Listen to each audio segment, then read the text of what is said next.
오늘 요한복음 15장 7절에서 17절까지 본문 말씀으로 주님의 사랑 안에 거하는 친구라는 제목으로 같이 말씀 나누겠습니다. 오늘 본문은 특히 9절부터 마지막 절까지 오늘 본문은 앞에 15장 1절에서 6절까지 나와 있었던 예수님의 포도나무 비유에 대한 상세한 설명입니다. 포도나무의 비유를 통해 예수님께서 앞에서 제자들에게 하신 말씀을 그 비유가 무엇인지 더 자세하고 분명하게 이해할 수 있도록 풀어주신 것이 오늘 본문이다라고 할 수 있습니다.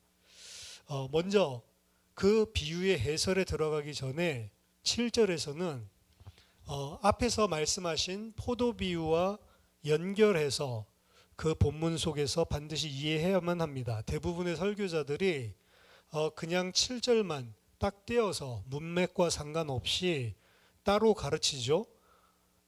무엇이든지 원하는 대로 구하라 그리하면 이루리라. 마치 예수 그리스도가 그리스도인들이 불러낼 수 있는 요술램프의 진인 것처럼 사실 오해하고 있습니다.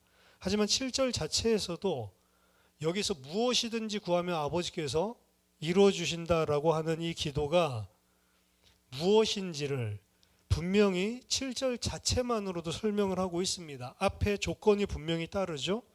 너희가 내 안에 거하고 내 말이 너희 안에 거하면 무엇이든지 원하는 대로 구하라. 그리하면 이루리라. 여기서 중요한 것은 너희가 내 안에 거하고 내 말이 너희 안에 거하면이라고 하는 이 조건입니다. 전제입니다. 예수님 안에 거하고 그리고 예수님의 말씀이 그 속에 거하는 자, 정확하게는 머물러 있는 자, 이 사람은 무엇을 구하는가? 예수님이 원하는 것을 구할 수밖에 없는 사람입니다. 내가 예수님 안에 있고 예수님의 말씀이 내 안에 있다면 이 사람이 그 상태에서 구할 수 있는 것은 주님이 원하시는 것을 구하는 거예요. 내가 원하는 것을 다 이룬다 이런 의미가 아니란 말입니다. 예수님 안에 거하는 자는 앞에 포도나무 비유에서 참 포도나무이신 예수님에 붙어 있는 자, 정확하게는 붙어 있는 게 아니고 메노라고 하는 동사 썼기 때문에 예수님 안에 포도나무에 메노 거하는 자, 예수님 안에 거하는 자를 의미하는 겁니다. 그 사람이 예수 안에 거하면 그 가지가 포도나무에 붙어 있으면 열매를 많이 맺는다라고 말씀하셨죠. 그 예수님 안에 거하고 그 말씀이 있는 자는 열매를 많이 맺을 수밖에 없는 사람인데 그 사람이 무엇이든지 구하면 그것을 이루겠다라고 하는 겁니다. 그럼 그 사람이 구하면 무슨 일이 벌어지는가? 8절에 너희가 과실을 많이 맺으면 내 아버지께서 영광을 받으실 것이요 너희가 내 제자가 되리라. 그러니까 이 사람 구하는 것은 앞에 포도나무의 비유에서 말하듯이 예수님 안에 거하고 예수님의 말씀이 그 안에 있으면 무엇을 구하냐? 예수님이 원하시는, 아버지가 원하시는 많은 열매를 맺는 것을 구하게 되어 있는 거예요. 다른 거 구하는 게 아닙니다. 그 열매를 많이 그래서 결과적으로 그 기도를 통해서 맺게 될 것이고 그 열매를 맺으면 아버지께서 영광을 받으시고 너희는 나의 제자가 된다라고 말씀하시는 겁니다. 그러니까 7절만 따로 띄어서 그것도 7절의 반만 따로 띄어서 생각을 하면 안 되고 이 7절 전체를 앞에 있는 포도나무의 비유와 그리고 8절에 나와 있는 그 기도 응답의 내용이 결과가 무엇인지를 보고 우리들이 7절을 본다면 지금 예수님께서 무엇이든지 다 이루게 된다라고 하는 것은 그냥 우리가 원하는 거를 구했더니 복을 받고 응답을 받고 그런 이야기를 하는 게 아니란 말이죠. 이 사람이 구하면 열매를 많이 맺게 된다라고 했는데 그 열매는 뭡니까? 지난주에 말씀드렸던 두 가지입니다.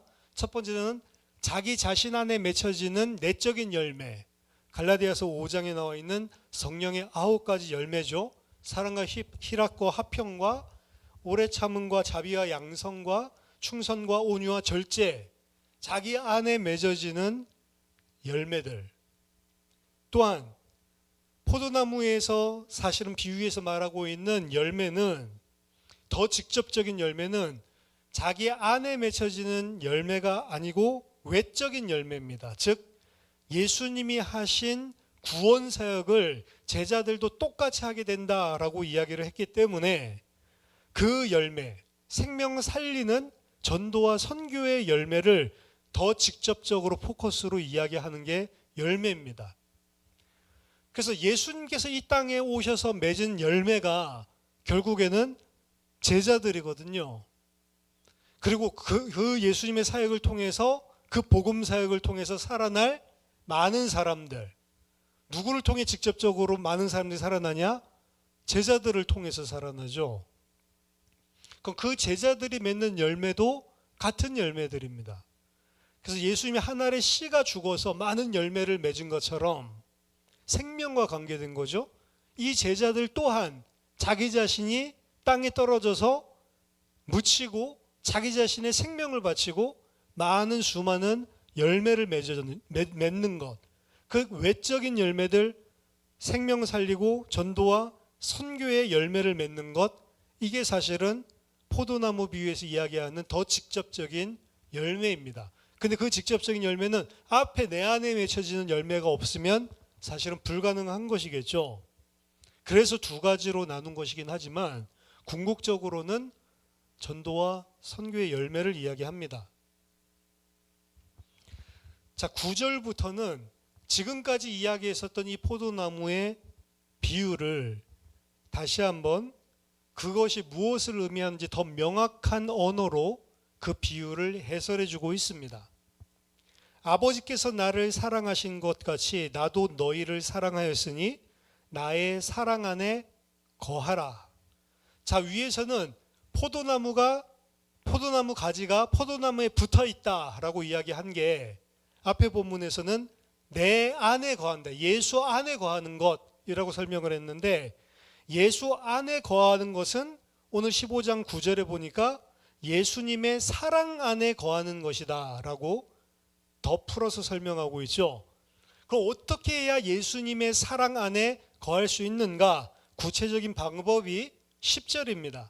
내가 아버지의 계명을 지켜 그의 사랑 안에 거하는 것 같이 너희도 내 계명을 지키면 내 사랑 안에 거하리라. 그러니까 포도나무에 가지가 붙어 있어야지만 열매 맺는다. 가지는 스스로 아무것도 할 수 없다라고 앞에서 이야기를 했는데, 그럼 붙어 있는 게 뭡니까? 예수님 안에 거하는 거다. 오늘 더 정확하게는 예수님의 사랑 안에 거하는 거다. 그럼 예수님의 사랑 안에 어떻게 거할 수 있냐? 내 계명을 지키면 너희는 내 사랑 안에 거하게 된다라고 방법을 말해 주시죠. 즉 포도나무에 붙어 있으라, 포도나무 안에 가지가 거하라 라고 하시는 이 말씀은 예수님의 말씀들에 대한 순종으로 가능한 것입니다. 내 계명을 지키라, 주님의 말씀에 순종하는 거죠. 자, 하나님이 우리를 구원하셨다라고 하는 것은, 이 하나님의 사랑은 우리의 어떠한 자격이 없는 일방적으로 하나님께서 우리에게 부어주시는 은혜로 말미암아 된 것입니다.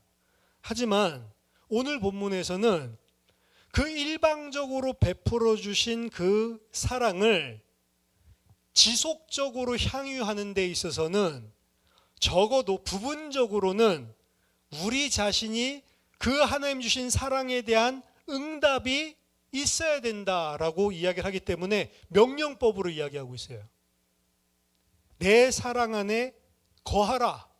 내 사랑 안에 거하는 방법, 내 계명을 지키라.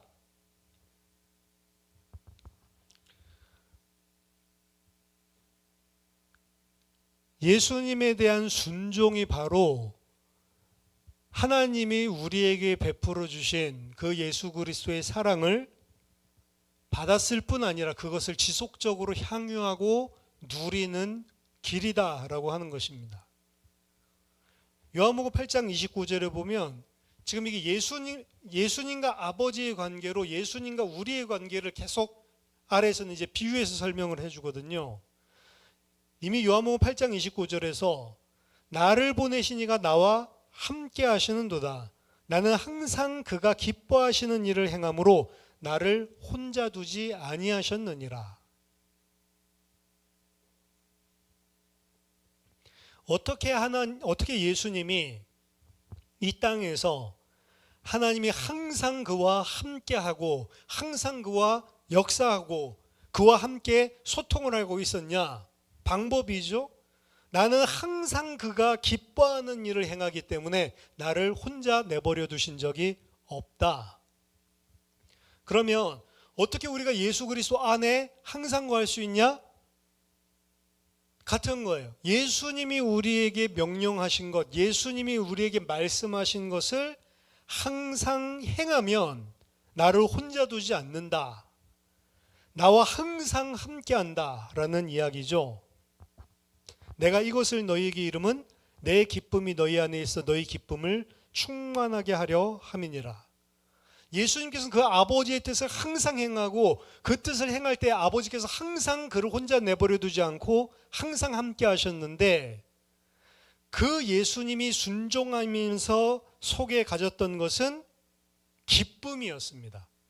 그리고 내가 기뻐하는 이 기쁨이 너희 안에도 충만하게 하려고 내가 이것을 너희에게 말한다 라고 이야기를 합니다. 그러니까 즉 예수님께 대한 순종은 내가 하고 싶어 하는 것을 예수님이 못하게 하고 강요하고, 또 내가 하기 싫어하는 것을 예수님이 하라고 강요하고, 주님 앞에 주님의 말씀에 순종한다는 것은 강요되고 제약되는 그런 암울한 그러한 순종이 아니고 기쁨이 충만한 순종이다라고 이야기를 하는 겁니다. 예수님이 아버지께 전적인 순종을 하고 아버지께서 기뻐하시는 일만을 행할 때에 예수님 안에 기쁨이 충만했던 것처럼, 내가 너희에게 이 말을 하는 것은 너희도 그 기쁨이, 나의 기쁨이 너희 안에 충만하게 하려고 하는 것이다.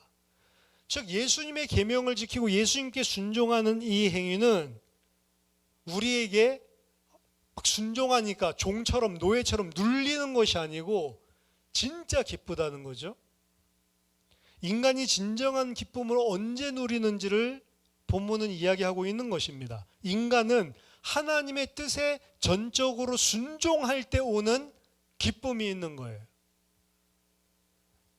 하나님의 뜻대로 순종하는 사람만 느낄 수 있는 참된 기쁨이 있다라고 하는 것입니다.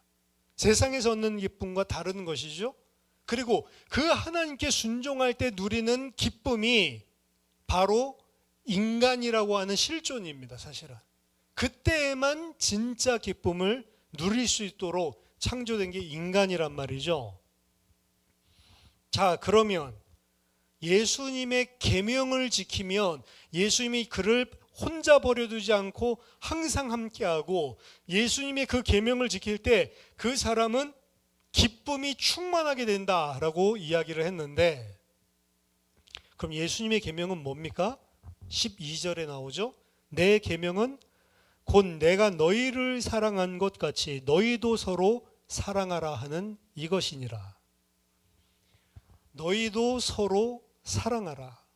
그리고 그 사랑하는 기준은 내가 너희를 사랑한 것 같이 너희도 서로 사랑하라 라고 이야기를 합니다. 이 순종이 기쁨이 되는 이유는 이 순종의 원천이 예수님에 대한 우리의 사랑에서 나오는 순종이기 때문에 기쁜 거예요. 내가 사랑하는 사람을 위해서 그 사람이 가장 기뻐하는 일을 행하면 그 행하는 것이 많은 그 어려움 혹은 많은 대가를 치른다 하더라도 사랑하는 사람을 위해서 무엇인가를 행하면 기쁘게 되어 있습니다. 그렇죠?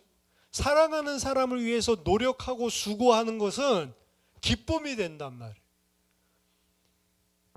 예수님이 우리를 사랑한 그 사랑을 안 사람이 그 예수님을 사랑하기 때문에 그도 예수님의 계명을 지키는데 그 계명은 뭐냐?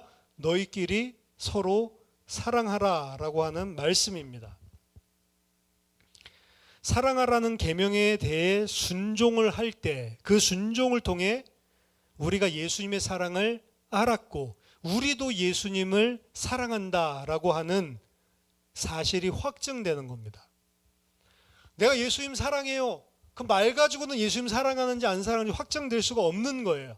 근데 진짜로 예수님의 사랑을 받고 그 예수님을 사랑하는 자는 예수님이 기뻐하시는 일을 행하게 돼 있고 예수님의 계명을 지키게 돼 있는데 그 계명이 뭐라고요?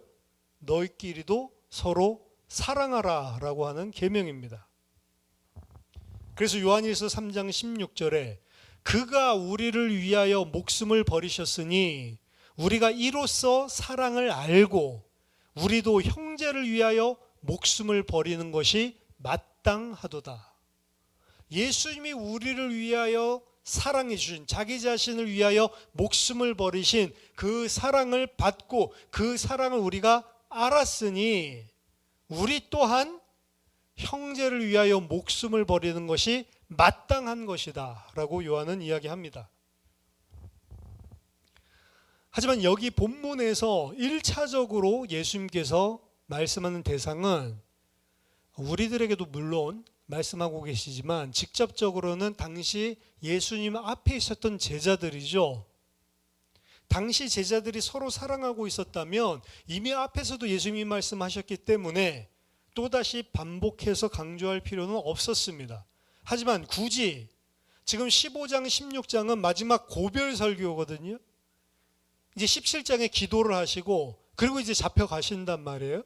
마지막 고별 설교 장면에 요한이 이 이야기를 심고 있는 것은 그만큼 중요한 것이죠.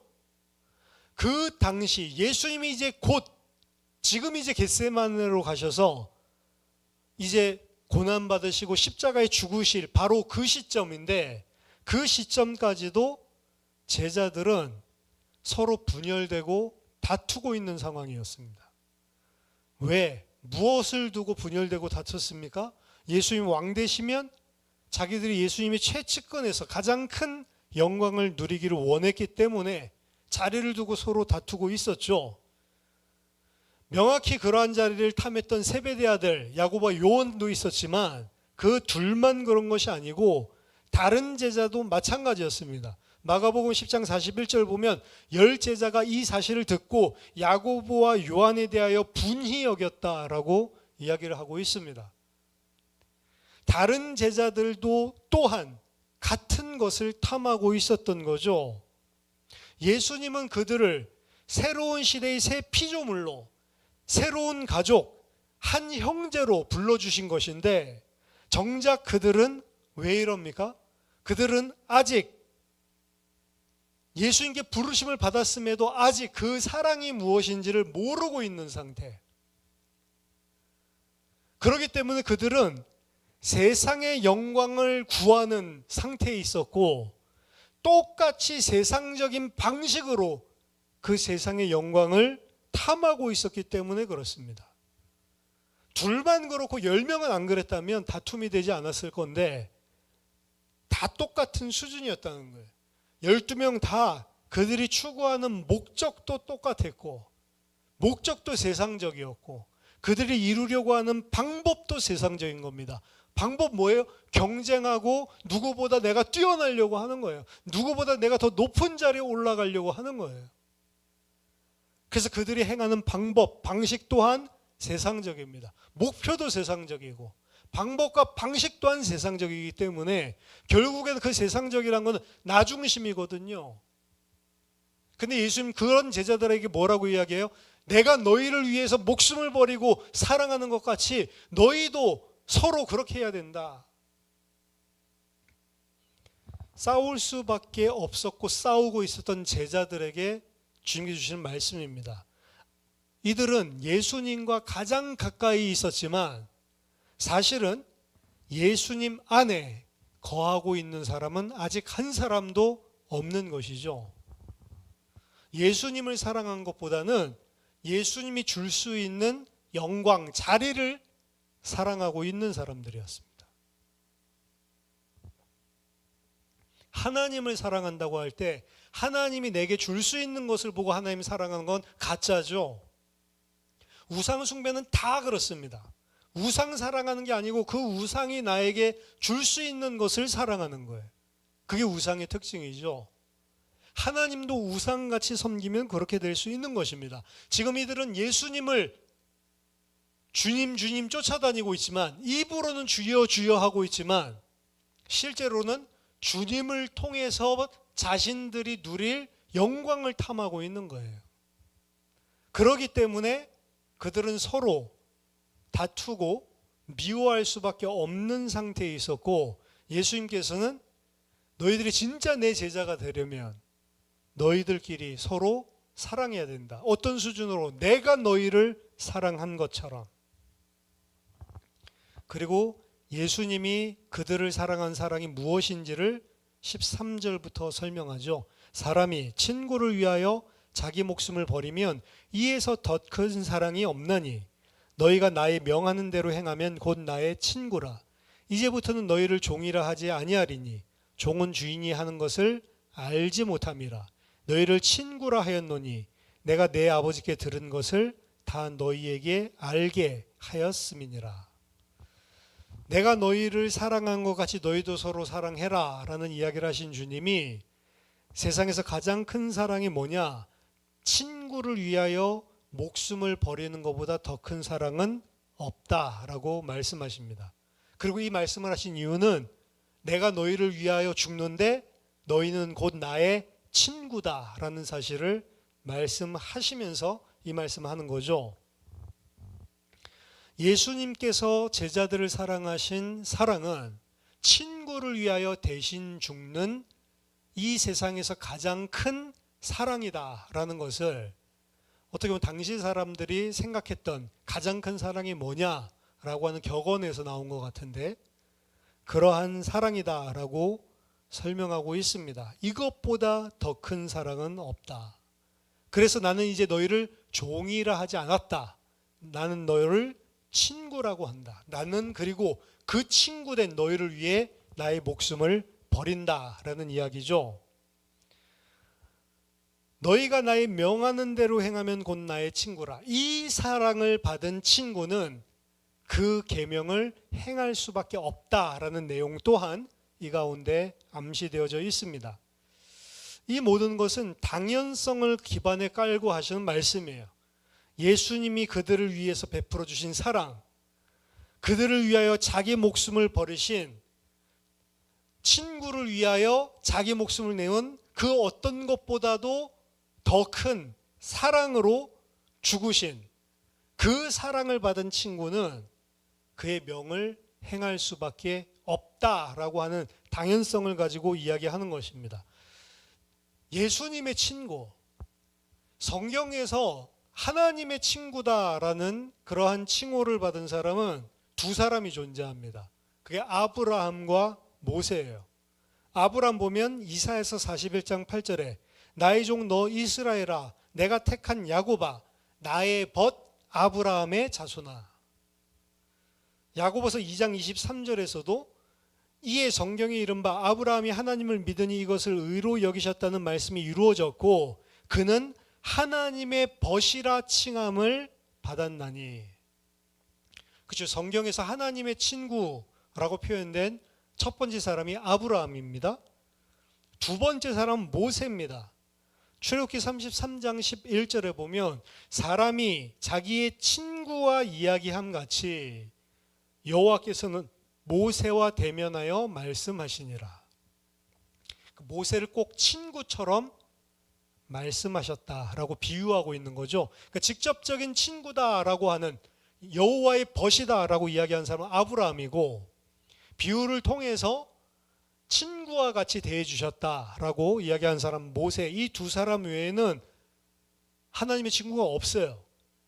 신약 성경에서는 오늘 본문에서 예수님이 너희가 나의 친구다라고 말씀을 하고, 또 나사로도 요한복음 11장 11절에 보면 우리의 친구 나사로에게로 가자라는 표현이 등장을 합니다. 친구라고 하는 것이 뭐냐? 오늘 본문에서도 예수님이 친구와 종의 차이점에 대해서 이야기하는데, 유대 전통에 따르면 이 아브라함과 모세, 누구죠? 여호와의 친구라고 이야기하고 있는 이 아브라함과 모세에 대한 전통 가운데, 유대인들이 가지고 있는 전통 가운데 뭐가 있냐면, 모세는 성경에 기록되지 않은, 아브라함과 모세는 성경에 기록되지 않은 많은 계시들을 하나님께 받았을 것이다 라고 하는 그런 기록들이 많이 남아 있습니다. 즉 아브라함과 모세는 어떤 사람들이냐? 성경에 나와 있는 것보다도 더 많은 계시를 받았다. 이 말은 무슨 말이냐면, 하나님의 생각과 뜻에 아주 가까이 근접한 사람들이라고 하는 의미이죠. 예수님도 이 말씀하십니다. 친구와 종의 차이는 예수님의 뜻과 생각을 아냐 모르냐의 차이다. 종은 그냥 명령하고 행해라고 이야기를 하지만, 친구는 뭐예요? 예수님이 가지고 있는 생각이 뭔지, 그 뜻이 뭔지를 온전히 깨닫고 그 일을 행하는 자, 그 사람이 친구입니다. 성경에는 정확하게 보면 예수님의 친구로 우리가 나오지만 우리의 친구라는 표현은 없어요. 뭐냐면 여호와의 친구 아브라함이라는 표현은 있어도 아브라함의 친구 여호와는 없어요. 그 차이가 뭔지 아시겠습니까? 하나님은 아브라함을 보고 너는 내 친구야 라고 말하지만, 아브라함은 하나님 보고 당신은 내 친구입니다 말을 못하는 거예요. 그러니까 위계가 분명히 있다고요. 위계가 있다는 것은 높낮이 상하가 있다는 이야기입니다. 하나님과 아브라함 사이에는. 아브라함이 하나님의 벗할 자격이 없는 자죠. 근데 하나님이 벗처럼 대해 주신다라고 하는 의미입니다. 위계 질서가 없는 게 아니에요.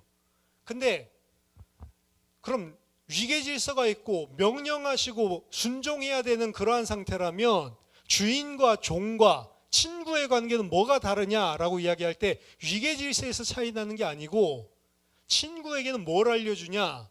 그냥 시키는 게 아니고, 시키면 무조건 상명하복, 무조건 하고 복종하고 이게 아니고, 친구에게는 내가 왜 그걸 명령하는지 당연히 할 수밖에 없는 나의 생각과 뜻을 가르쳐 주기 때문에 다르다는 겁니다.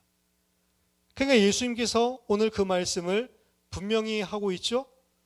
이제부터는 너희를 종이라 하지 아니하리니 종은 주인의 하는 것을 알지 못함이라. 너희를 친구라 하였노니 내가 아버지께 들은 것을 다 너희에게 알게 하였음이라. 하나님의 백성이 예수 그리스도의 사랑 안에 거하는 것, 그것이 뭐라고요? 그의 계명을 지키는 것. 그의 계명은 너희도 내가 너희를 사랑한 것 같이 서로 사랑해라. 근데 그 사랑을 왜 하게 되냐? 주님의 마음이 뭔지를 알았어요.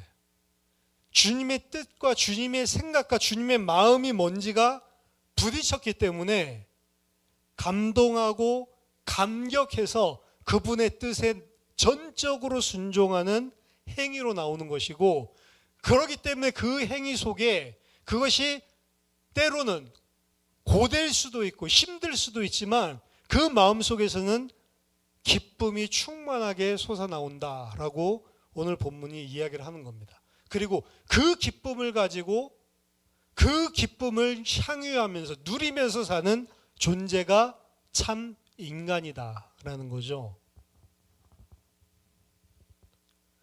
마지막으로 16절에 너희가 나를 택한 것이 아니요 내가 너희를 택하여 세웠나니 이는 너희로 가서 과실을 맺게 하고 또 너희 과실이 항상 있게 하여 내 이름으로 아버지께 무엇을 구하든지 다 받게 하려 함이니라.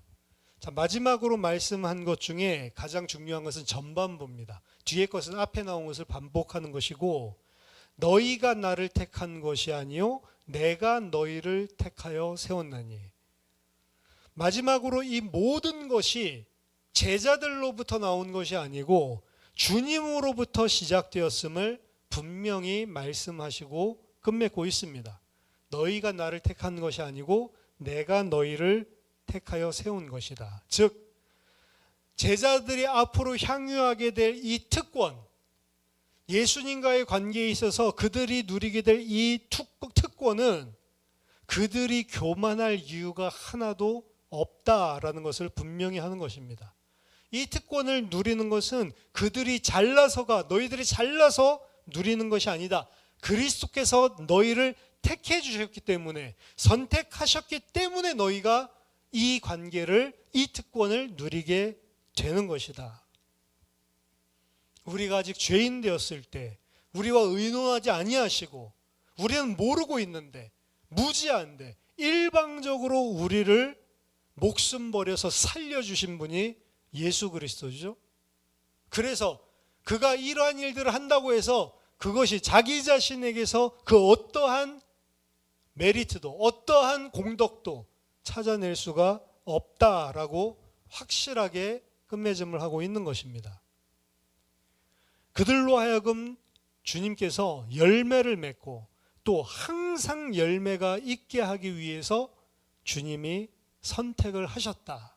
우리도 마찬가지입니다. 우리로 하여금 열매를 맺고, 열매를 한 번 맺고 마는 게 아니죠. 항상 그 열매가 있게 하려 하여 너희를 택했다. 그 사람은 아버지께 무엇이든지 구하든지 받게 하려 합니다. 마지막 17절 다시 한번 사랑 강조하죠. 내가 이것을 너희에게 명함은 너희로 서로 사랑하게 하려 함이라.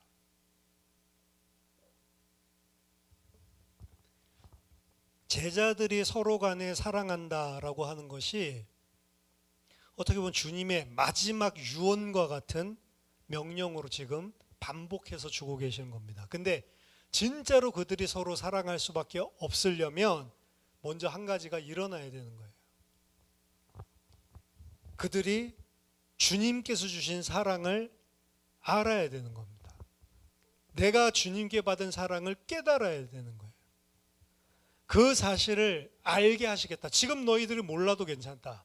지금 너희들이 이 말을 할 때 몰라도 괜찮다. 왜? 내가 죽었다가 부활하고 성령 보내주면 그 성령께서 내가 말하는 것을 이제 생각나게 만들고 그 말이 무엇을 의미하는지 깨닫게 만들어 주실 거기 때문에 그 성령이 깨닫게 하셔서 그 사랑을 알면 어떻게 되냐?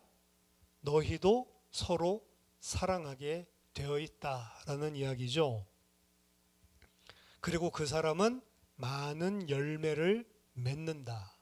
자기 안에 열매, 이게 어떻게 보면 시발점이지만 바깥으로 맺어지는 열매입니다.